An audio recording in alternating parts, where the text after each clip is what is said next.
everybody, let's talk racing. Like all that, how quick it just pops up there for you? Yeah, but you got the cameras kind of off-centered. I know you got to kind of play with them.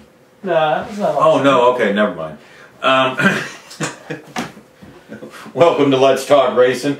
We already have our first guest on the line, which I think is kind of a unique experience. Cole Custer, K&N truck, and we were just talking off air. Midget racer. Yeah, just a little bit, trying to get back into it a little bit, but just gonna go to Chili Bowl this year and see how it goes. But yeah, we're just kind of in off season right now, just kind of reflecting on things, I guess. What are you doing on the off season?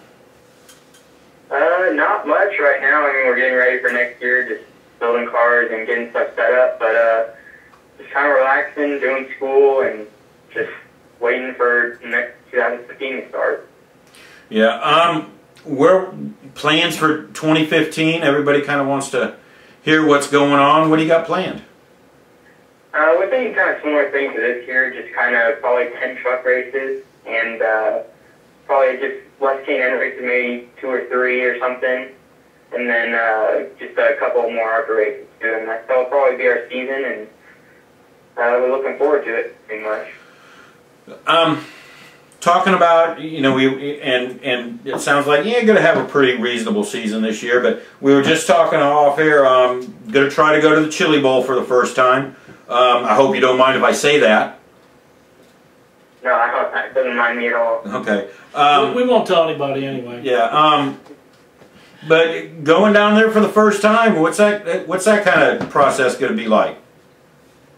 Well, we're going to go down there and have some fun and just, you know, try and get back into midget racing. I raced some focus stuff a few years back, and just this is the first year I finally got able to drive a full midget, so turned 16, so this is pretty much one of the things I really want to do, and I think we're going to have some fun down there. I'm just going to try and learn as much as I can, and hopefully we'll get into a high name, but we'll see how it goes. 16 years old now. You won actually this year you won your first truck race. Youngest truck winner, and I don't think anybody's probably going to beat that age unless they let it go to 14, which I don't see that happening. But got any calls or got any offers on the table?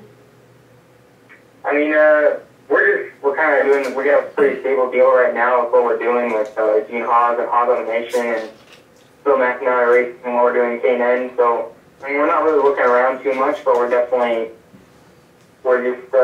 to figure out things to do that we can make better and everything for next year and how we can get better. But I think our deal is pretty stable right now, and I think we're just trying to make our stuff better for next year and get everything just to the next level.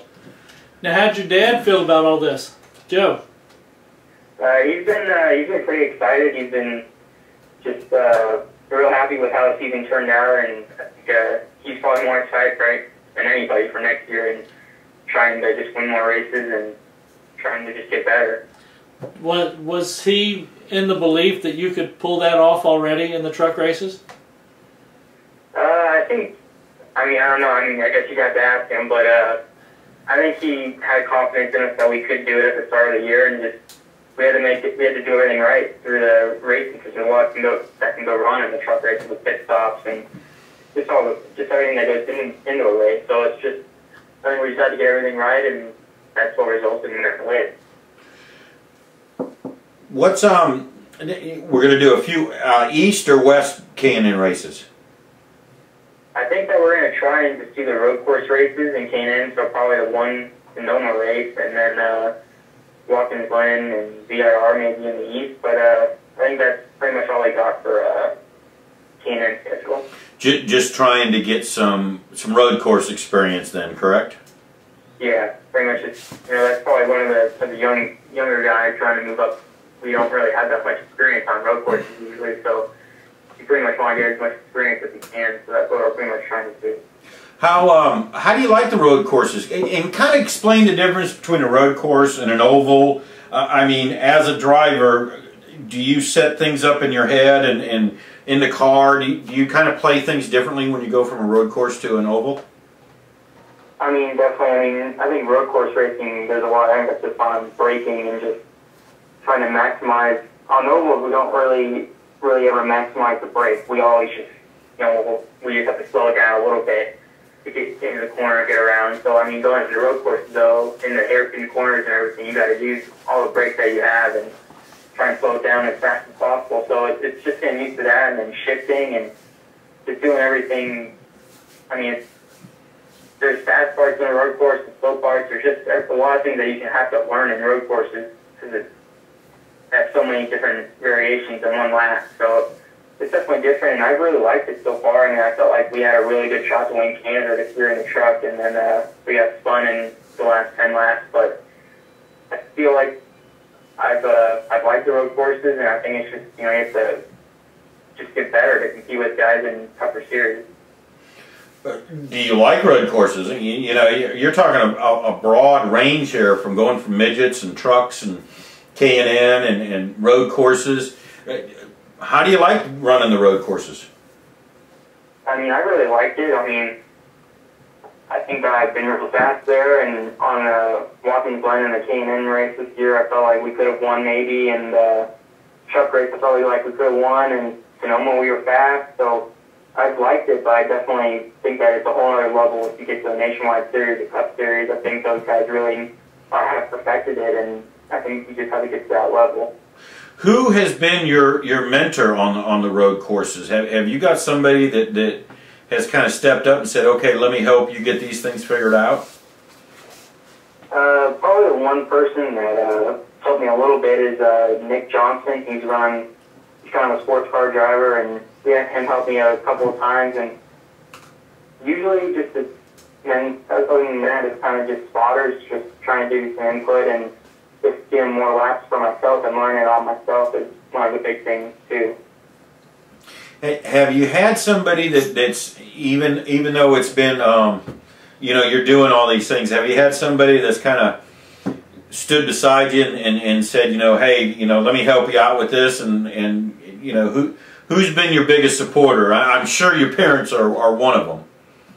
I mean, yeah, definitely my parents have supported me and trying to give me just the best opportunities and the best advice that they can, and definitely all the spotters I've had through the last couple of years, I'd say, have really helped me with Eddie DeHaan, who's Jeff Gordon's spotter, and Rick Corelli, who's Kurt Busch's spotter. So I think those guys who spotted me have really helped a lot, and just I think there's a lot of combinations who have really helped me in my career. Yeah. Have you had a chance, has like Kurt Busch or somebody on that Haas team come up and said, hey, good job, kid? Have they helped you out any?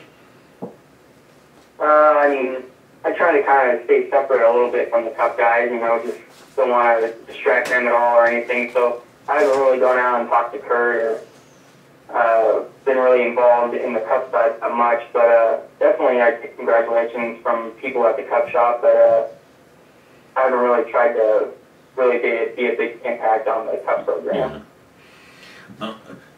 But you're getting some notice here now. You youngest truck winner, and I would think there would be some offers on the table. Have you had any offers and kind of said, well, I need to grow up a little bit more, or are you kind of slowing down and just making sure you're doing it right? I mean, we're working on stuff that will definitely help us a little bit. That we're going to try and work on for next year, but I think definitely, I mean, I said it earlier, kind of, but our deal is pretty stable right now, and I think, I don't know if I'd want to go anywhere else, because I think that our team is pretty good, and I think we got one of the stablest programs in the truck series or K&N series right now, so I think we got one of the best teams. And who is your team? I can't remember right offhand. I just had saw it, and I in the truck series, I run for Hog Racing Development, and then in the K&N series, I run for Bill McAnally Racing. McAnally, that's who I was thinking of. I had just seen it on there. what's the future plans for Cole Custer? Where do you see yourself in? And man, being 16 years old, where do you see yourself in 5, 6 years? I'm sitting here thinking, yeah, you know. Well, I mean, I think just like anybody else, I guess, at my level, I think everybody would want to be racing in the Cup Series in the future, but that's a long ways away. And right now, I mean, hopefully just get the nationwide in the next few years and maybe try to compete for a next truck championship in the next few years and just, you know, trying to improve myself and get to the next level in my racing and just trying to be able to, when I get there, maybe compete with those guys. Yeah. Well, I think you've definitely got a good shot, and you're an up-and-comer here, and you know, we're glad to have you on the show. I know you got some sponsors here, and we need to plug them sponsors here real quick. So. Yeah, I mean, I need to thank Haas Racing and Haas Automation and Phil McIntyre Racing and Napa Auto Parts and just everybody who helped us in this year and hopefully in the next following years. Let me give you a little piece of advice. What are you whispering for? You got to think mom and dad. That's number one on the list. That's number one on the list. Well, I got to thank my family to throw off one. Yeah. Okay. Well, we're gonna let you go here. I'm on time frame. They got me on time frame this week, so I'm gonna let you go. And congratulations on your win. And hopefully we'll be talking to you this next year. Yeah, hopefully. Thanks for having me on the show. Enjoy your Christmas too.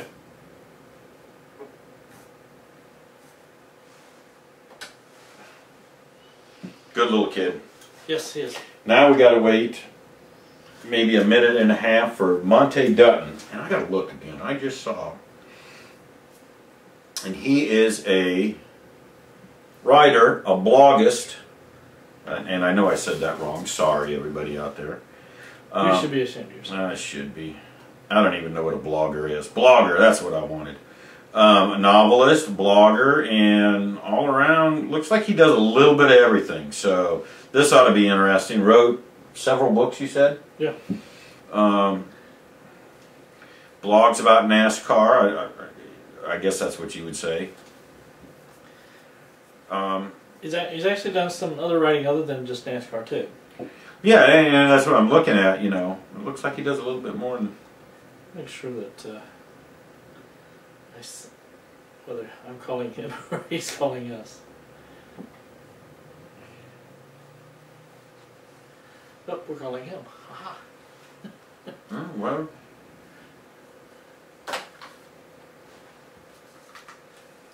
He's a big reader. I know. I can tell that.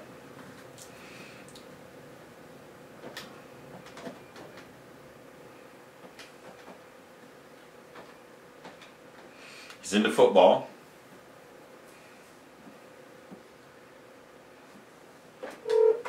Hello. Hey Monty, how you doing? I'm fine. How is the world treating you after Turkey Day? Do you feel like you gained 10 pounds? Actually, I don't know how I avoided it, but I had a doctor's checkup and I didn't gain any weight. So maybe I'm sick. I don't see how that happened. Eating and throwing up doesn't work. Well, I didn't do that. Oh, okay. You set your scale back 10 pounds, didn't you, before Thanksgiving? No, it was official. It was at the doctor's office. Oh, okay. So They probably had NASCAR calibrated or something, you know. Yeah, that's it. NASCAR takes over the world. Oh, okay. Did you? Making my medical decisions, darn it. Oh, jeez. Did you hear that? What was it in Indiana? On the singles, you know, the daters and stuff online that fills their singles bios out, that the most mentioned term was NASCAR? No, I didn't hear that. Only in Indiana. Down in North Carolina, it was mountains. I just happened to remember seeing that today on somebody's thingy other. They're smart for racing in Indiana because they sure don't go to the brickyard. Yeah. Well, but you know, there's a whole lot of racing in Indiana. There's racing there that a lot of people don't know that's going on. That's a huge sprint car midget. Do you know what state has more short tracks than any other? Iowa. Pennsylvania. Yeah. I knew that I was up there, but I knew, yeah, it was Iowa or Pennsylvania. Iowa may have more dirt tracks. Iowa has 352, I think, at this time, with only 2 asphalt tracks. Right. There was a long time that I used to always be puzzled by this. Wisconsin almost all pavement, and Iowa almost all dirt. Almost all dirt, yep. Well, so tell me what you thought about the chase scenario and everything, how it ended up. No, whoa, hold on. We'll get to that. Oh, jeez. Monty, we got to introduce you to the people. Monty Dutton, tell us a little bit about yourself. Well, I wrote about NASCAR out of the tracks for 20 years, and now I mainly write about it on MontyDutton.com, my website, but I continue to follow it. But I do a lot of other things, and now I basically write books for a living, and I'm working on several projects right now, and I'm from Clinton, South Carolina, went to college at Furman University. I'm mediocre at many things. Mediocre at many things. A jack of all trade, but a master at none. Yeah, I think my income taxes would show some evidence to that effect. What books are you writing? I'm looking at your Facebook page. You just friend requested me, thank you, or friended me. So, and I'm curious to what kind of books you read, and tell us a little bit of background about that. Well, I've written over the years a number of books about NASCAR, and my plan was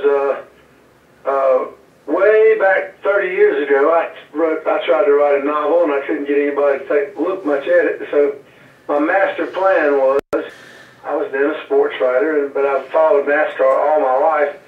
So I decided that I would try to specialize in something, and NASCAR was what it wound up being. And that would get me enough exposure to start writing books about NASCAR. Then part 2 was to write books about other things, and I wrote a book about music, I think in 2007, 2008, somewhere along in there. And then my third goal was to get published as a novelist. And I've written 2 novels, and I have 2 more that are well along. One of them I am editing on the 4th draft, getting ready to polish it up and try to find a publisher, and the other is finish the 1st draft. That's probably my biggest project of the year. I've written a crime novel, which is called, Forgive Us Our Trespasses. That's the name of it. Oh, okay. So I'm going to, as soon as I finish polishing up the 3rd one, which, by the way, is called Crazy of Natural Causes. When I finish that up, I'm going to go back to a 2nd draft on the crime novel, and so it's something I try to chip away at every day. And then I have an alternative website, a blog that's called whalepilgrim.wordpress.com, and I mostly write short fiction there. I wrote a short story today, so I stay busy. Stay busy in the world of writing, and you were a writer, a sports writer that did NASCAR for quite a while. Yes. Tell us, how many? 20. 20 years.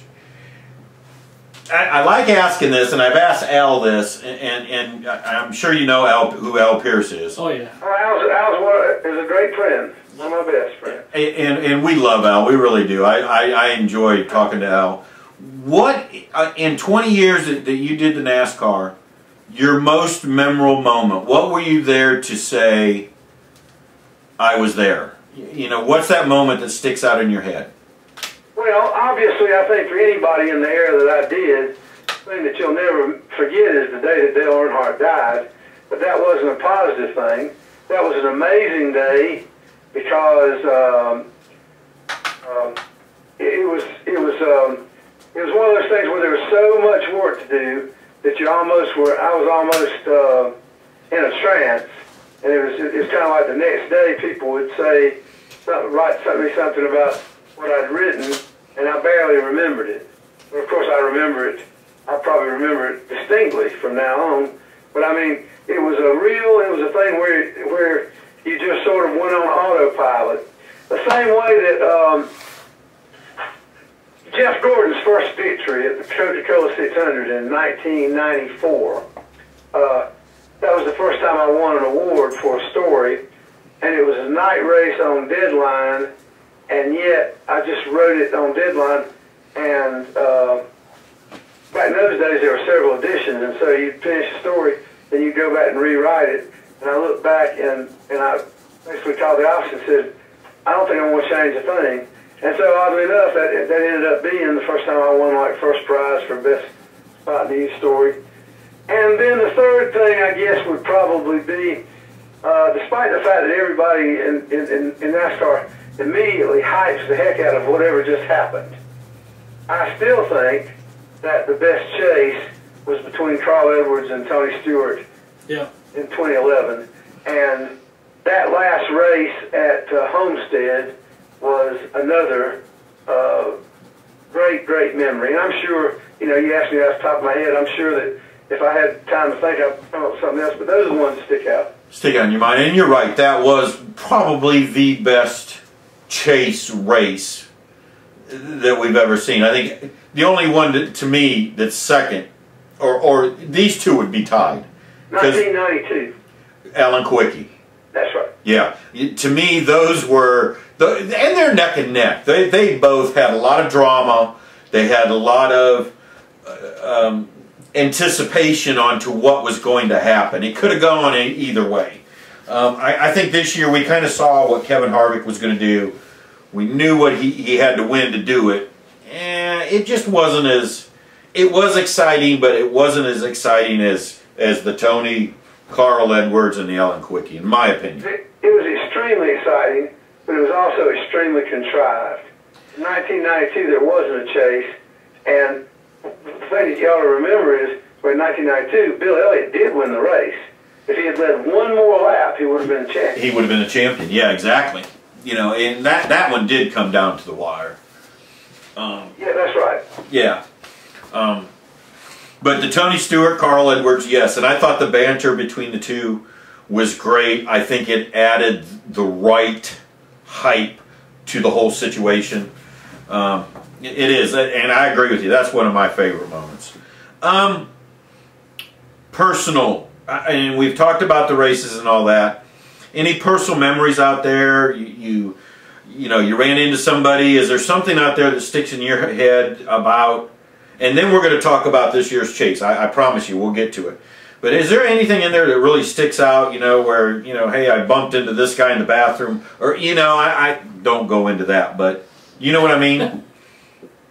Yes. The entire, the speed weeks of 2001, leading up to the race that Michael Waltrip won and Dale Earnhardt was killed in, was extremely memorable because Dale Earnhardt and Dale Earnhardt Jr. ran the Rolex 24, and I went down early to see that. And there were several, a lot of people, Earnhardt was a different man in the last few weeks of his life. Some people, of course, postulate that he, you know, had some eerie feeling that he was not going to live much longer. I don't believe that. I believe that it was because racing with his son in the Rolex, they had a, you know, Dale Earnhardt Jr. and he had sort of a troubled relationship coming up. And I think that Dale was very happy because the previous year his son had made it and done out, had a fine year, rookie year, and they raced together and started doing things, and I think they finally put their differences to bed. And so I really think that's the reason that Earnhardt, but Earnhardt was, during the Rolex, he had a little press conference. I got through talking with him, and he reached his hand up, and I realized that he was doing it because he wanted me to high-five him. And that was as unlike Dale Earnhardt as anything I've ever seen. I almost fainted. and so there really was, that's a vivid memory. Now, I'm not going to tell you the person who said this, but maybe the best one-liner I've ever heard in NASCAR was at a trade show in Pennsylvania. And I'm not, and this guy's still active enough, and I don't want to come, and it was off the record. But I walked up to a truck driver, and he's a guy that I know well and I kid around with. And I said to him, I said, you know, a man's got to drive like hell to lose a lap in this day and age. And without batting an eye, he turned around and he said, then when you finally lose the SOB, they won't let you keep it. That's one of my favorite things I've ever heard. It's one of my favorite one-liners. They won't let you keep it. Another thing is Bobby Allison once said to me, he said, you know, every year the tracks get more alike, and the cars get more alike, and the drivers get more alike, and then they wonder why can't nobody pass anybody. Yeah. Yeah. Well, that, you know, you're not the first person that I've heard say that, or Bobby. You know. What did you think about the chase this year? I mean, there's been good, there's been bad said about it. What was your take on it? Well, I think it's just a matter of what you want. If you want a legitimate champion, then I can't stand it, because to me it makes it where if the right guy wins the championship, it's a coincidence. And I think that, you know, look at how close Ryan Newman came to winning the championship. Yeah. Finished second, you know, he would have been something like 18th, or he was, you know, something like in the red, not 18th, I'm trying to think, there are other people who got in it that way. But Ryan Newman went all the way to the end and didn't win a race, and so you're going to have that. So I think it's a matter of what you want. If you want excitement, it's guaranteed. There is no way that it won't be exciting. The way it was this year is not going to be a miracle. It's going to be what happens every year. And so if all you want is exciting, then that, and I think a lot of fans do, but I don't think it is a legitimate champion, even though Harvick, I think, I have no qualm, and I actually think that Harvick is a guy who deserves to have won. He has a career that merits a championship. He was one of several people who were caught up in the great sucking sound of Jimmy Johnson on championships, no matter which way you do it.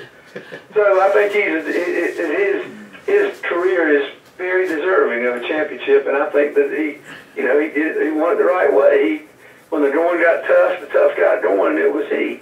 Yeah. But I don't think, but as I said, I think that as long as this system's in place, and it will be, because the last thing that you'll ever see is NASCAR admit they're wrong till they change something again, and then they won't admit it.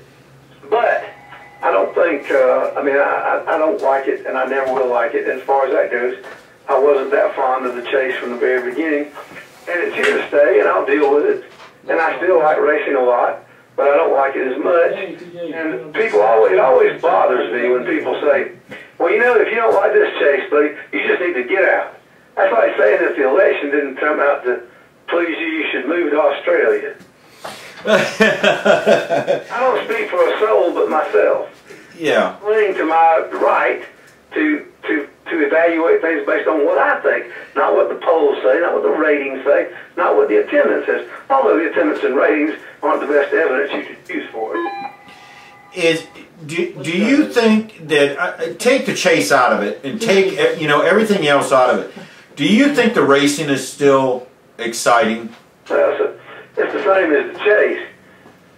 I never thought when I was a kid that I would hear people say what they say about people sound exactly like they're talking about pro basketball.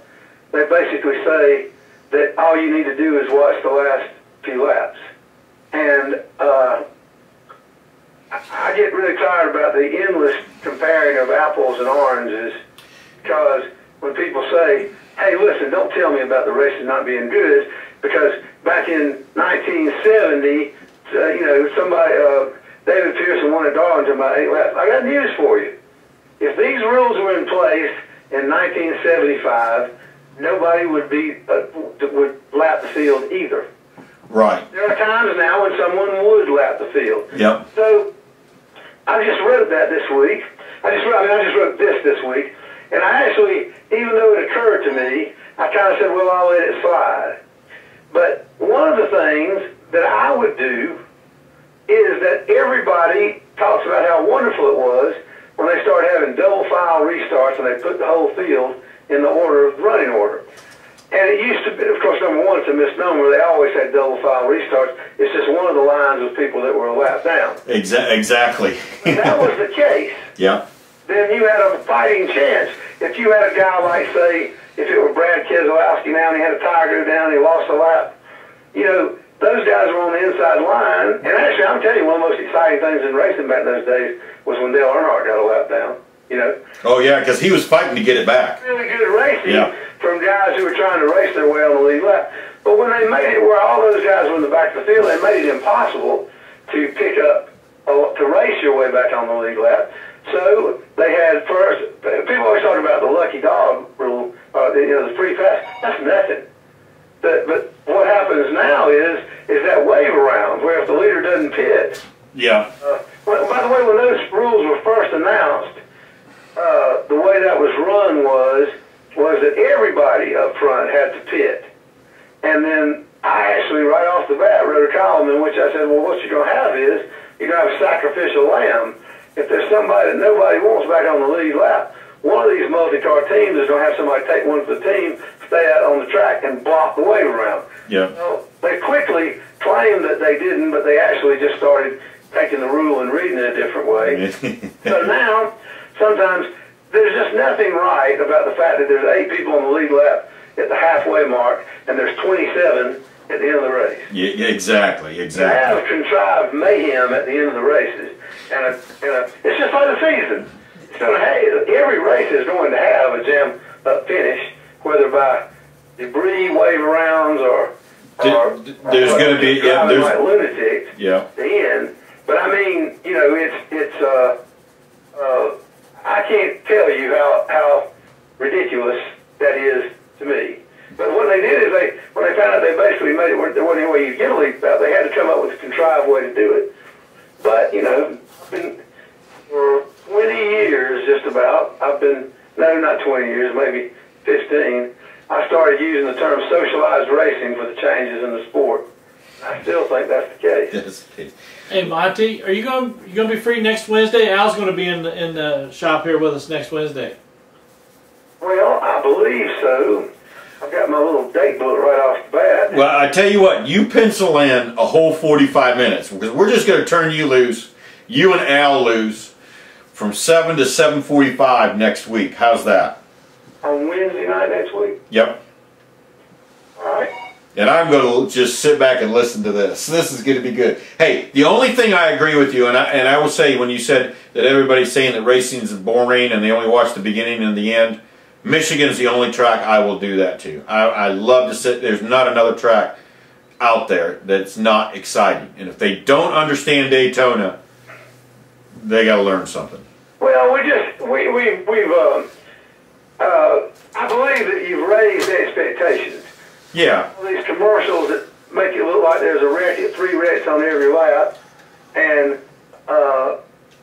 people don't. It's just like the same way that baseball is boring, basically for people that don't know anything about it. Exactly. I think it's sort of a natural.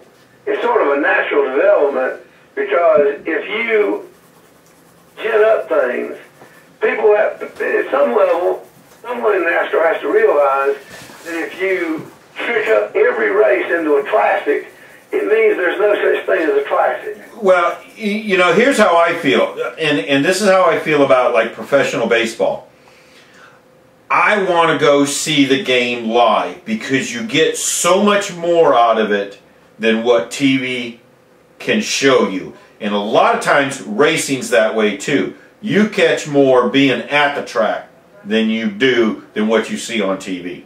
Yes, you do. Yep. And I also think that another criticism that I have is even though there's a lot of technological advances and there's a lot of wonderful bells and whistles about TV coverage, I think that it's just, when I'm sitting at home now and I like other sports, I'm absolutely, it's like night and day to me that when you're watching a basketball game or a football game, when the referees blow a call or if somebody screws up, they talk about it. And in racing, they act like somebody's standing next to them with a gun up to their head. And I don't think that's true, but I do think that there's this sort of tradition of people being promoters and not reporters. And I covered racing. I went up to the press box because I wanted to see the race and not be dependent on what TV told me. And I just think that a lot of times television covers the races. When something embarrassing or controversial happens, it sounds like they all got laryngitis all of a sudden. Yeah. Well, listen, I'm getting nasty notes passed to me over here. Pencil in 7 to 7:45 next week, and I'm going to get you on here for full 45 minutes and get you going. I got TJ Bell on the other line. And Monty, thank you. It's going to be fun next week. I promise you that. I'm flattered you want to talk to me. Thanks a lot. Thanks, Monty. We'll be talking to you soon. Bye-bye. Bye. You want to say something? No, go ahead. Go ahead. Do it. He's going to be fun because he's going to be another Al Pearce. Oh, yeah. He's like one of those you stick a quarter in him and it gets stuck and just keep going and going and going and going. Energizer Bunny's He's going to be die. fun. I'm going to enjoy this. Hey, TJ. Hey guys, how you doing? You'll have to catch this later on YouTube when we put it up there. You can see how bad it was. And I can't really say it was bad because it's a lot of good stuff when we get Monte Dutton on here.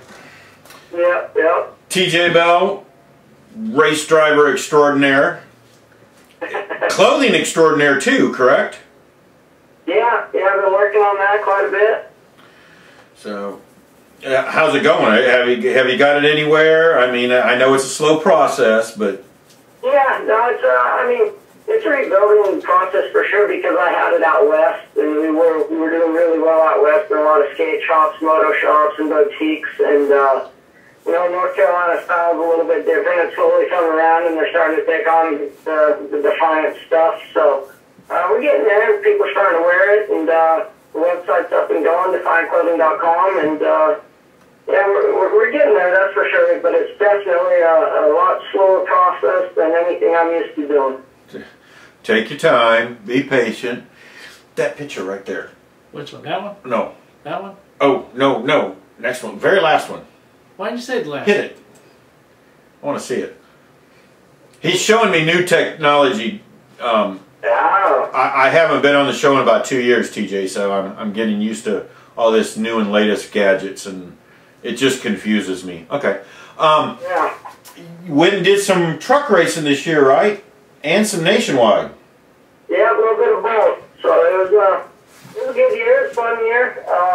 Raised a lot of awareness for the American Lineman and Fallen Lineman Organization, and I had some good runs in the truck. I had a really good run at Homestead in the nationwide car. So it was a fun year. Anytime I'm racing that much, it's good.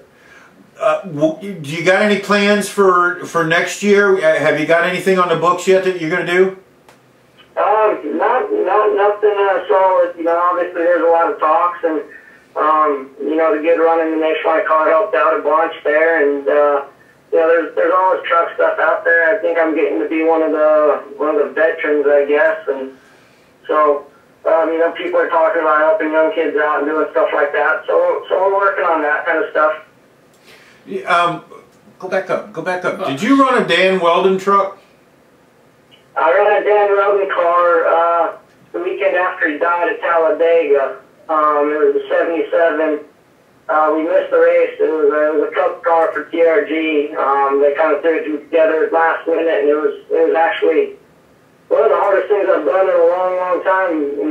Being Dan was one of my good buddies, and then going down there, and I chose not to put my name on the car. I obviously put Dan's name on the car, and it being the 77, it was tough, and a lot of people do things for different reasons, and I did that not for TV, not for radio, not for anything other than just the love for that guy and the unbelievable race car driver he was. And you were good friends with Dan, weren't you? Yeah, we ran a lot of Formula 4 2000s and Toyota Atlantics together, so I was here when he got off the boat, per se, coming over here from England, and I was there when he got his fresh, brand new chiclet teeth, and so I've been there for quite a bit with them. As a driver, and I hope you don't mind, most drivers are usually pretty decent talking about this. You went through that tragedy with Dan Weldon. I think as drivers, we all went through it with Dale Earnhardt. What's it like getting back into the saddle again after, you know, losing a friend or losing? Talk to people a little bit about that. What it's like to go through that. For me, honestly, getting back in the race car is the best part of it. You know, we lose people in our sport. We lose people doing what they love, especially when they're racing. Dan Weldon was just like Senior. I mean, just a race car driver through and through. When you're sitting at home, you know, having to reminisce and think about stuff, that's when it's the toughest on you.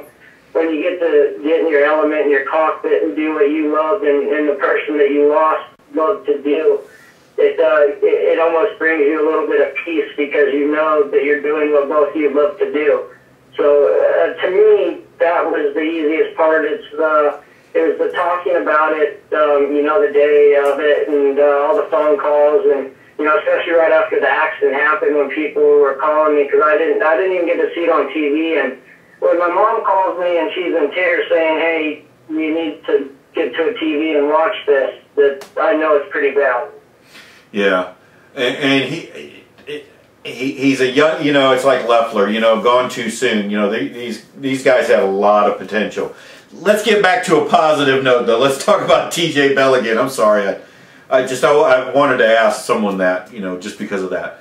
It's a great topic, and you know, a lot of people don't like talking about it, and I know it's part of our sport, and we've lost a lot of greats, and you know, Jason was another one that was really, really tough on a lot of us to deal with, just because he was such a likable guy and an unbelievable race car driver. Yeah, and he looked like he was a really fun guy. I mean, not just, you know, it looked like he was good and hard and fun to race, but he just looked like he had a lot of fun no matter what he did. Yeah, you know what, him and Dan were both the same way. I got some stories that I could probably not tell on radio or anything else, but they definitely like to have a good time, and we've had our share of good times, that's for sure. And those are memories you can never take away. And that's you know, someone asked me what my greatest accomplishment in racing is, and there's been wins, there's been you know, great drives, there's been bad weekends. But the best thing you gain out of this sport is friendships, and it's more than a friendship. It's a family that you know, no one will really understand. We may hate each other, but at the end of the day, we are a family. Just like brothers and sisters might fight to almost death, but you know, at the end of the day, they're family and they love each other, and that's how, you know, a lot of us are, and that's how we feel towards each other. And it's just not like, you know, truck drivers and truck drivers. It's every kind of racing, from the lower tiers right on up into sprint. You know, when you lose somebody in the racing community, it's the whole community. It's one big ball, isn't it? Yeah, no, definitely. It's you know, it's the racing world. I mean, even like, you know, Schumacher and some of those guys that are having issues right now over in Formula One. Never in my life met the guy. I've seen him race, unbelievable world champion, one of the greatest. But it's still, your heart hurts for the racing community, because you know it's how it's affecting you. You get drag racers. It's racing in general. People don't understand that it's something in our blood. It's something that we live for. But it's also something that we're so passionate about that it's a giant family. I always say you can drain my blood and put new in, and my racing will always still be there. It's in the DNA. That's it. I mean, I was in my first race when I was 2 weeks old, so you might as well say I was born into it. First race when you were 2 weeks old, I gotta hear this story. Yeah, my dad used to race off-road cars. I think it was either the Mid 400 or the Vegas to Reno. I believe it was Vegas to Reno. We were racing, obviously he raced in the desert from Vegas to Reno, and Mom drove one of the chase trucks, midway point where we set up, you know, our main pit stall, and I went and hung out in the motorhome with Grandma and Grandpa, and Mom did her deal working on the car, helping out, and you know, it's just that's what I know. That's all I've ever done. I mean, I used to go in our garage. Kids would go out and build forts and play Army, man. I'd make forts out of race tires and seats and body panels. And I'd fall asleep in the garage, and Mom would leave me out there until Dad was done working. That's just, you know, that's what I've always done. That's how I learned how to spray paint, and that's a great story there. You learned how to spray paint in the garage? That's right. So, you know, obviously off-road cars are all tube frames, and, you know, we were a little bit of a lower budget race team, so we freshened up the race car with rattle cans. And so Dad let me learn how to rattle can the car, and I think more ended up on the floor, and I know not to puddle up spray paint now. So, yeah, it was pretty bad, and he wasn't too excited about it after I did it. I think we've all got some stories. I've got some oil pan cleaning stories in my history. So, yeah, those are always the great stories. Where is TJ going now? What are you going to do? Where are you going? Let's talk about next year. We got 2015 coming up. What are we going to do? And it's crazy. There's a lot of stuff on the table, obviously. It's not just NASCAR. There's some other stuff that I just got some phone calls on today that some other NASCAR drivers have got into a different type of racing that might be an option. It's crazy. I haven't been in a lot of sports that or classes or stuff that I haven't won in, and I've had opportunities in NASCAR, but I still believe I can go win races and put in the right position. The way our sport is right now with money, and it's just money driven, it's a little bit hard to get in those positions. So, you know, I want to go race for wins is what I really want to do. I'm getting a little bit older.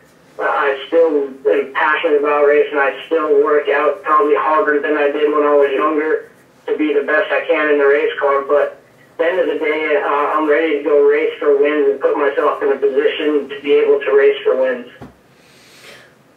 Well, whatever you do, I want to wish you the best of luck. Are you coming to the East Coast this year? Yeah, I'm always on the East Coast. I'm going back out west. Actually, I'm doing a really cool thing on the 15th and 16th with the Royals. They're a bluegrass band. I'm going to Nashville, and we're going to have Prevost buses out there with a bunch of country stars, and we're going to have people coming in and taking tours of the buses, and we're going to sign some autographs and stuff like that. But all the money that we raise that night, we're going to take some underprivileged kids the next day in those buses to Walmart. We're going to go Christmas shopping for them and make sure them and their family have a great Christmas. Oh, cool. Now, that's great. It's good to hear you do, you know, and I know a lot of drivers do it privately and then publicly, but it's always good to hear something, you know, that you're doing something like that. Yeah, no, I love doing stuff like that, and that's, you know, that's one of the other things that I love so much about this sport is being able to give back and do things like I do a lot of work with Specialist Foundation, you know, Home for the Holidays, which is a pet adoption campaign that they push really, really hard for through the holiday season. So, you know, normally when I go to Reno, it's $10 to pay to get your pet registered when you adopt it. I normally go down there and donate a little bit of money and give them an hour of free donations and just pay it forward a little bit, just because, you know, I'm very, very fortunate to get to do what I do, and I obviously love it, and that's the greatest thing, is being able to help out. When are you going to bring your line, your clothing line? I'm going to do this really fast because I'm getting nasty letters. I'm always late, so don't even try with me. We just have to put you in. We're just going to have to back everybody up a little bit. Are you bringing that clothing line east? Yeah, I'll be out here on the East Coast. You know, I'm obviously still based out of Mooresville, and you know, we're going to try and get a few shops out here. And you know, I print the stuff in my garage. You know, when you buy something from Defiant Clothing, I printed it. I put my blood, sweat, and tears in it. I believe in it. I've always dressed funny, so people are starting to like my style. So we'll get it out there. Good deal. Send me a T-shirt. I'll wear it on air. Yeah. That's because you have a face for radio, right? That's right. That's exactly right. But you got to remember, TJ, we're actually doing video. That's right. I forgot about See? I forgot about that. But I still have a face for radio. But yeah, send me a shirt. I'll wear it on air. All right, perfect. We can do that. Okay. TJ, good to hear from you. Have a very happy holidays. Be safe out there. Good luck at Nashville. Love to hear back after that, actually. You know, I think that'd be pretty cool. Yeah, let's keep in touch. I'll be out west, and maybe I'll have some cool stories from out there if I'm snowing in or doing something fun. So yeah, keep in touch, and I always appreciate it, guys. Hey, no problem. Take care, man. Have a good one. Bye. Bye. Da-da-da-da. I'm always going to be late, so you know what? I let my guests speak. We'll let you start talking before you get going. That way you get part of Well, you're just going to have to go to 3 guests and give them 25 minutes or 20 minutes apiece. That's all you're going to have to do. Are we getting Derrike on here now? Yeah, I'm going to text him sometimes. You know how those guys get. I like talking to TJ. Always a great guy. And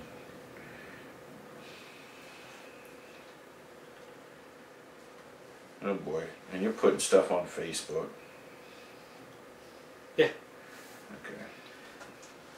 So I'm just sitting here kind of going through it. Derrike Coates supposed to be our next guest. And I want one of them little things. I want one of them little screens. And we need to, instead of having it up there, you need to have it here so we can just send messages saying you need to hang up, you need to, you know, and we have we used to just sit there and text it on the phone. I know. I didn't even think about that. I got my phone on silence because it can be annoying. Right, yeah, you can still sit there. Actually, we could. I know what we could do. Go. You don't have any iPod or iPads. No, why? Why would I want an iPad? I got all sorts of better neat stuff. No, I can't message you from this. Okay, never mind. We can figure something out. We'll figure something out. It's not hard. Are we waiting for Derrike?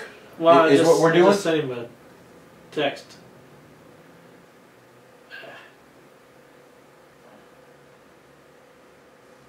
Well, I can always call him.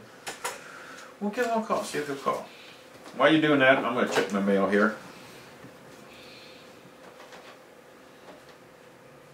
Maybe not.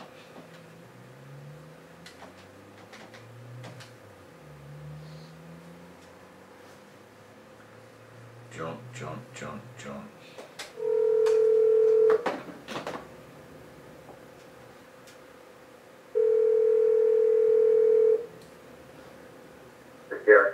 Hey Derrike, this is Roger. How you doing tonight? Let's talk racing. How are you? Oh, cruising right along, trying to stay on time, but it doesn't always work that way. Yeah, I hear you. Sorry I'm a little bit late. That's all right. We just finished hanging up with TJ Bell, so I'm ready to call you. no problem. Kicking back on something here, everybody. We have Derrike Cope on the line, in case y'all didn't catch that already. Back at one of the races here, let's see, Dan and Mark had a little issue coming into the airport. You remember that? Back in March, you said a little issue coming in the airport. Back in November, I think. What were they going into? November 7th or 8th, something like that. Whoever that. Who are you talking about? I'm lost. Part of his crew, I believe. You had, isn't Mark your gas man? Oh, I'm sorry. Yeah, we had a big situation. I wasn't really present. That's why I was trying to understand what was going on. But yeah, we had a major scare actually in Phoenix. That's what it was. Yeah, I was on separate flights, and one of my crew members, Dan Calanda, was there, and he and Mark Ambrosini were behind us in the rental car tram, and we got there to the rental car place, our car, and we were waiting on them, and got a call and said that Dan had a heart attack on the rental car shuttle, and so it gave us quite a scare, but he was fortunately, Mark, the entry builder, and then 2 other people were on there and took turns doing CPR, and was able to keep him going until the policeman got there and put the paddles to him and was able to revive him. So wow. very, very fortunate. You know, I ended up having 3 stints put in, and that was on Wednesday, and he left on his flight home on Sunday with his daughters and headed back. Yeah, quite a scare, but you know, the outcome certainly was, you know, very, very good. Very good. Yeah, I was really pleased to have a nice feel-good story of something that be coming out of the racing world, especially if some teammates are really working together. A lot of people I sent the info to, you know, that was one of the biggest things they said. That is what teamwork is really all about. Yeah, it was. I mean, I guess it was really. You know, I wasn't there, so I really can't speak to it. But from what I understand, it was 12 minutes by CPR, 3 of them trading off, and you know, they just did an outstanding job and saved his life. And certainly, you know, a credit to being able to know how to perform CPR and how important that is. And you know, again, saved his life. So it's pretty miraculous. So. Yeah. Okay. You ready to shift gears? Yeah, I'm ready to shift gears. I like that because, I mean, one of your guys had called me that night and was telling me what was happening, and I made sure that a lot of people knew and had their prayers out there for everybody involved. So, okay, now we're going to shift gears. Shift gears. Derrike Cope. Do racing now. NASCAR driver, you've been there. You've won one of the biggest races, Daytona. I'm going to ask you this because that was one of the best feel-good moments in NASCAR in a long time. Underfunded team, low dollar, and you beat the big dogs there at Daytona. How much crap did you get from Dale Earnhardt after that? I really got to ask that. Well, you know, not too much from Dale, actually. You know, really, he was, you know, he was pretty kind and really, you know, maybe, you know, I'm sure under his breath or behind closed. You know. Well, I mean, did he? I'm not saying I shouldn't say crap. How much did he rib you about that? There you go. You know, like I said, not too much. I mean, when we spoke about it, you know, I mean, I certainly, you know, had offered some, you know, words of, you know, to some degree, you know, I just wanted him to, you know how wonderful the experience was, and that I was hopeful that that he could before he ended his career, because you know, obviously he had done about everything you could do in the sport except win that, and you know, I was hopeful that at some point he would, and again, he told me, he said, you know, he said, hey, you know, he said it was the Daytona 499, it was the Daytona 500, and he said, you know, things happen, you know, he said, that's the way it is. I'm pretty straightforward about it, you know. Yeah, I figured with Dale, he might just rib you a little bit and fun-loving in it. But what's it like? And I know you've probably been asked this 100 times. You're going down the backstretch of Daytona, biggest race. You're running second, third, right around in there, trying to run down Dale, and all of a sudden he turns right. What is going through your mind at this time? You know, things happen so fast. You know, you have a plan, and you know, certainly I've been running. You know, I pretty much had lifted all day, and you know, we took care of the car. And you know, in those last 2 laps, you know, I was on the mat, and we were loose because we had to take tires on, and Dale had new tires, and we were on the old tires. And, you know, Buddy had knocked, we were down, and the car was loose, and you know, I was just hanging on and trying to get this back bumper, which I was able to do about every time we went off into turn 1, but. I just kind of carried the car to the high side and we did go around. But, you know, the last lap, you know, we had lost some ground in 1, 2. And, you know, off into turn 3 and 4, I was committed to go to the bottom, which I was, you know, I really hadn't done. And I just went in there and put a lot of wheel in the car, you know, and tried to keep it to the bottom to see if I could, you know, take the shortest way around and get maybe back to his back bumper, you know. And when I did, obviously, you know, I just turned sideways and he turned to the right, and it was kind of that situation, and you know, days of thunder there, you know what I mean? You just you think you're going to wreck, and then all of a sudden the car just fiddles and goes up the racetrack, and you pass by the bottom, you know. So if I hadn't committed to the bottom that time, we probably would have wrecked, you know. Yeah.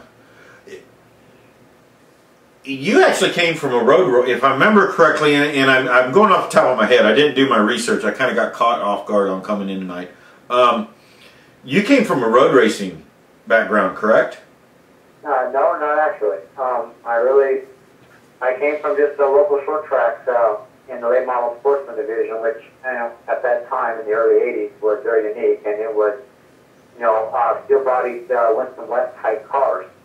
And at that time, you could run a Winston West car, a late model sportsman car could run a Winston West, and then obviously Winston West ran with Winston Cup. So I pretty much just started in a heavy Winston Cup type of car on the late model sportsman division. Right. At half-mile racetracks. And that's, Yakima and Evergreen Speedway in Portland, Rose City Speedway in Portland. And Tri-Cities and Eastern Washington, Spokane. So that's really where I cut my teeth on the short tracks. But I obviously ran the road courses because my first Cup start was at Riverside. And, I ran Riverside every year, and, for the most part. I had some road racing background because of that. And, of course, Winston West ran a lot of road courses as well. They ran at Willow Springs, and we'd run, streets of Tacoma, the random streets of Tacoma. And so, honestly, I had some experience doing that. Yeah, okay. I couldn't quite, I just didn't get a chance to do any research today, and I was like, I was thinking it was, but yeah, you came out of the Northwest where Winston really, not a lot of drivers were coming out of that area and coming down here. Kind of tell us a little bit about that. You said you started at Riverside, doing a road course your first race, but what brought you into the Cup side? What finally made you make that North Carolina jump? Well, I had been driving for George Jefferson, and Harry Jefferson, his brother, had driven for him for the most part before I drove for George, and they ran back at Daytona and Rockingham and some places and had some success, and had the only Ford on the West Coast there, and I started driving for him, and obviously Harry didn't really want to travel, and I was just coming into my own, and we went to Riverside, and I started there, and then it was just a natural progression to try to run some more Cup races, and we obviously went back to Richmond in '84 and qualified for the event and ran there, and then I ended up driving for a prominent businessman out of Seattle, Warren, Missouri, with a team there, and then I went back east and we ran Martinsville. We qualified 17th. We sat between Gant and Bonnet and finished 9th.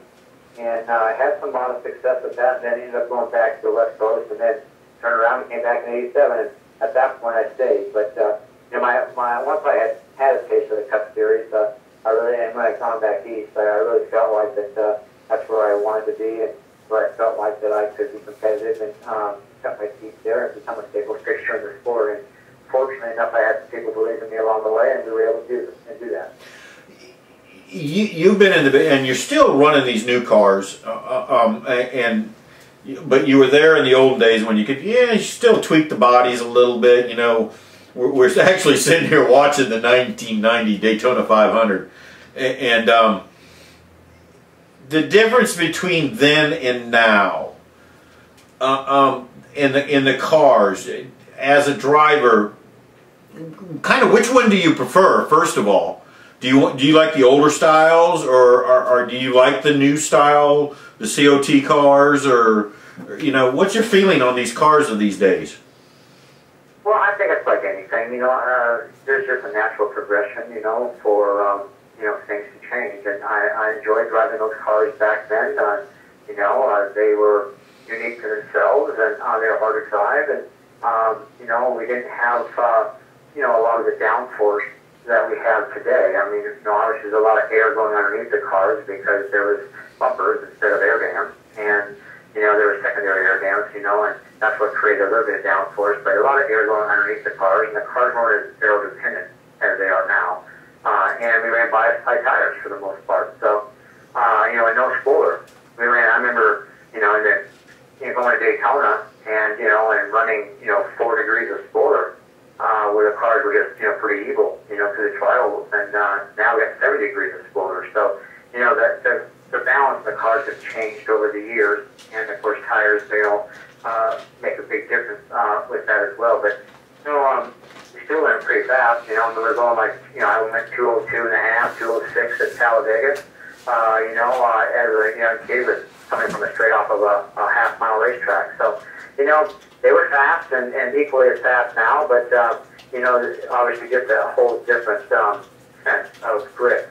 And these cars today, I mean, the tires are way different. You know, the load factors on the tires are different, and they have a lot of, you know, front and rear down, and the cars are basically running on the deck all the time, especially now in Cup with the zero ground clearance. But even in the Nationwide Series, the cars, you know, are very aero dependent, and pitch attitude means that, you know, trying to keep the car in a fixed position all the time really is crucial. So, you know, just like anything, you know, it's just the things have changed, and the engineering side of things have really taken over, and it's become, you know, very, very interesting as far as the way that you run these cars these days. But, you know, the geometry and all the things in the cars are pretty much, you know, relatively close to the same, you know. Yeah, they haven't changed that too much, have they? No, I mean, they're still based after the same, you know, type of principles with the geometry. Obviously, guys do a lot more things with, you know, running the roll centers in different places and running, you know, a lot more jacking force in the cars and running cambers and different cambers and things a lot different, you know, but, you know, running the rears skewed in the car, you know, so the cars crab a little bit. So there's a lot of differences, but there's still a lot of similarities, you know, and it's not nearly as, you know, it's still not as antiquated as it was, but certainly still has the same underlying principles, you know, to a great degree. Exactly. What's in store for Derrike Cope coming up? Well, right now we're just trying to just get through the winter and, you know, try to hunt and procure more sponsorship, you know, for next year. You know, we were fortunate enough this year to run all the races, and, you know, we, you know, had some sponsorship, and, you know, Charlie Soap has continued to be a partner with us, and we're hopeful that we're doing some negotiations with them, and hopefully we'll have something to announce, you know, in a short period of time about, you know, their involvement, which will be something. But, you know, we're still just having to really try to hunt sponsorship, you know, to try to get in a position where we can elevate, you know, the program a bit. And, but, you know, right now we'll just do what we can do and try to be ready for, you know, January to come, and try to get ready to go to Daytona. I mean, that's really where my head's at right now, and, you know, we're just, again, a lot of it is, you know, predicated on finding some funding. So you're going to do the Xfinity series and still do some Cup racing here and there, and just concentrate on the. I hope so. I mean, I certainly have interest in wanting to run a few Cup races, and we've had some discussions, and you know, we're going to see. We're trying to, you know, find funding for that right now, because, you know, this is the 25th anniversary of my win at Daytona coming up this year. So we're trying, you know, to find some sponsorship where we could go down and showcase, you know, that again. But yeah, right now my own Xfinity team, we will plan on being at Daytona, and we'll see how far we can go and how much funding we can procure, and that'll dictate really how far of the season we can go. Well, and like anything, money dictates. It does. Yeah. Right now, our plans are to be at Daytona, so we're working hard to make that happen. Good deal. Well, we're going to wish you the best of luck. I'm running over on everybody. Hold on. That's no biggie. That's the nice part about if you're the last person in the line, then it doesn't matter anymore.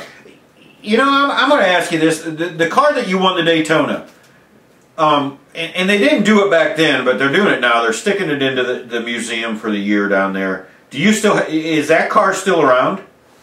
You know, I have no idea where that car's at. Really? Nope, I have no idea. You know, the team shut down the year after that. You know, well, we ran in '91, and then '92 it shut down. You know, I don't know whatever became of those cars. You know, so I don't really know where the Daytona 500 winning car was at. That would be something interesting to try to track down. That would be, yeah. I mean, I've kind of been getting into the nostalgia and historical, and, you know, people are tracking cars down, and it's just kind of been interesting. And I was just curious about that. Yeah, somebody just recently got one of the old Richard Petty cars that got tore up real bad in that one wreck. Remember? Yeah. Yeah, that was just on, the '89. Some of those old cars. Yeah. We need to find Derrike's. Do you still have the trophy? Yeah. I still have the trophy, but no car. No car. Trophies what matters. you know, you've had limited success. You've had great success with limited budget and fundings and teams and all that.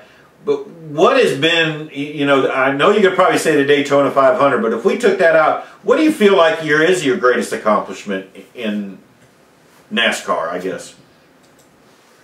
Well, I think certainly just being a stable fixture and having a long career.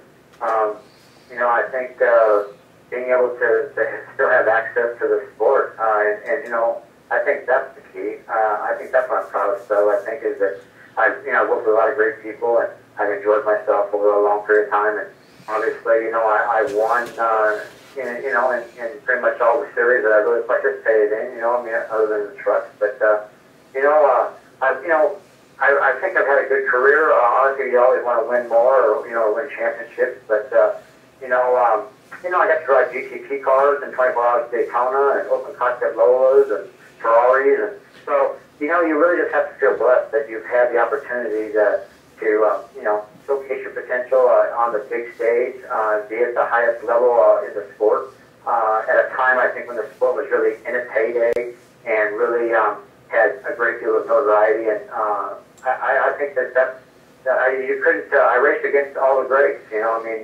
Not all of them, but certainly Richard and Cale and Bobby and Buddy, Neil Bond.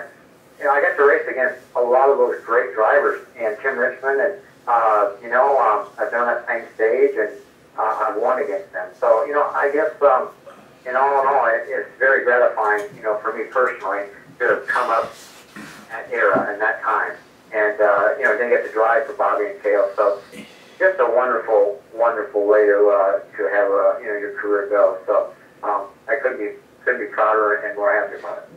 You know what? I'm going to ask you this because I kind of had somewhat of this experience here not too long ago.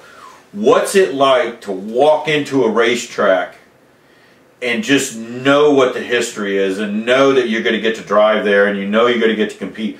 But what's it like to walk into like Daytona or even Riverside? Because that would be another place. It's like the storied history. What's it like? Kind of explain that experience to go there for the first time and say, I'm racing here. What's it like? It's an incredible feeling. First, to go to a racetrack that you know about the history. Which I'm not so sure a lot of the young kids know a great deal of the history, or I really studied it, and I was very in tune to that early. And obviously, I went to the place at Riverside and raced there, and then I won a championship in Yakima and the Rainbow Sportsman. Got to go to Daytona. And, when it was the old, racetrack, and the old, broad areas and stuff. And I was just, dreaming of the day to be there. And then to physically go there, probably about 7 years later, I won the Daytona 500. When you walk in that place, I remember it as the way it was and not the way it is. Right. And got to race those places when they were different than they were. And so, again, I just have a lot to draw from and a lot of special memories from that. And that's a very unique feeling when you walk into a place, and especially at Daytona, because you've won there and you feel like you're a part of that place and you're a part of the history there. So really, every time I go to Daytona or drive through Daytona, I have great sense of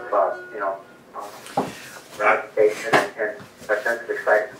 I got to do I went up and worked for a company. I'm not going to mention any names, but I got to do a ride and drive. I went and drove some people around Richmond International here first week in November, and to be out there on that track, even just giving these people the rides and thinking of the history that I was riding around on, and we were in full cup cars, and I just got thinking, I was like, man, I wonder if these other guys kind of feel the same way. I'm thinking Dale Earnhardt coming out of his window to wipe his windshield, and all them things like that happened there, and I didn't know if it was just me or if this is something that everybody kind of feels about. I think most of the guys, the older guys probably think about it, because I went there in '84 to Richmond back when it was the fairgrounds, and the old racetrack with the Sawyers, and I got to know all the Sawyers and. Playing all the golf tournaments and functions and activities they had. So when I walk in there, I can remember it being the old racetrack, and it seems like yesterday. And then obviously, to see what they did and to to have the new facility there. You know, I just go in with a very unique perspective when I go into racetracks that maybe the average person don't, or the kids of today. I can reflect and remember what it was like back in the early to mid '80s, and it was drastically different. You know, all the way into Bristol. You know, so yeah, a lot of things have changed, but you know, a lot of things have kind of remained the same to some degree. But it is a different for me to walk into places and remember how they used to be. Yeah, exactly, and you remember the things that the history that went on there. You know. Yeah, I mean, yeah, it really was. It's a different perspective than the average, you know, young driver that comes into the day. You know, they only know of what is here now and present. Whereas guys like myself and you know some of the guys that even aren't running that much more, you know, Strickland and you know and Jimmy and those guys, you know, Spencer, you know, all those guys can walk in these places and remember what it was like before. Yeah. You know, and true to Bobby Allison and Terry Albro, and they have a different perspective than I do. You know, they were there really in the infancy of it, and they can remember them in their infancy. And obviously, they would have a different perspective. So it's just a unique way of looking at it when you walk in the racetrack, and not everybody has that, you know, that sense of it. That sense of it, yeah. Well, listen, Wayne, I'm not going to keep you long. I want to wish you the best of luck. I've always been a Derrike Cope fan, especially after that 500, and that was a cool looking car. I mean, not many were pulling off pink cars at the time. Yeah, that was a unique car, and you know, I always had a lot of comments, you know, and you know, the kids always loved the car, and you know, that's what it was all about, you know, was having something that everybody would resonate with and enjoy, and you know, we've just been blessed, you know, to have had that kind of success. Well, listen, we're going to wish you well this year and pull for you, and we hope the sponsorship comes through. If you get an announcement, we'd love to hear from you. Yeah, if I get things all worked out, then I'll get back with you and let you know what transpired. That would be the best Christmas gift, you know, for this year. Yeah, having sponsors. I hear you. Yeah. Anyway, we all want that. We will wish you a nice, happy holiday. Hopefully your Christmas will be filled with lots of stuff in your stocking. I appreciate that. You guys have a great holiday as well. All right, you too, Derrike. Take care. Bye-bye. Bye. Bye-bye. Let's go eat. You're buying dinner. I always buy dinner. I know you do. So, You're going to buy it tonight. Anywho. Who we got next week? No, I don't really want to talk about nothing because there's really nothing good out there to talk about. You got Monty coming in for 45 Monty minutes. Done coming in for 45 minutes. Him and Al, you make sure Al's here next week. He already emailed me and said that he wasn't going to make it this one, but he'd make the next Okay, week. you make sure Al's here next week so we can get him and Monty, and we'll just turn it loose. See if we get Joe in here too. I'll call Joe. I'll see if Joe it'll have to be a good one. Yeah, that ought to come down. I don't, if it's bad, I don't want to talk about it. I really don't. I don't want any bad news. If it's good news, I'll talk about it. Yeah. You know, and I don't see any good news out there. It's just they're still rehashing some of the people are now. Yeah, the only thing that I've seen good is a Goodyear tire test in Charlotte. That's it. You know, and it's just like, come on, folks. You know. Well, yeah. There's several guys that are being put in jail or being indicted. I don't even. I have my opinions about that, and I'm just going to keep them to myself about it because it's just not. Well, you know what they say: news is news. It is what it is. And who do we know that says that? But every time, and I understand that, and I got no problems with reporting the news, and I really don't. And reporters have kind of a fine line. And at least get it right. And you know what? And some of that is it's like when you hear, and there's been 2 or 3, and I'm not going to even talk about the main ones that are showing up. 2 or 3 NASCAR drivers that are in trouble, and they act like these guys are Cup drivers or Nationwide, and one never has run anything above a truck.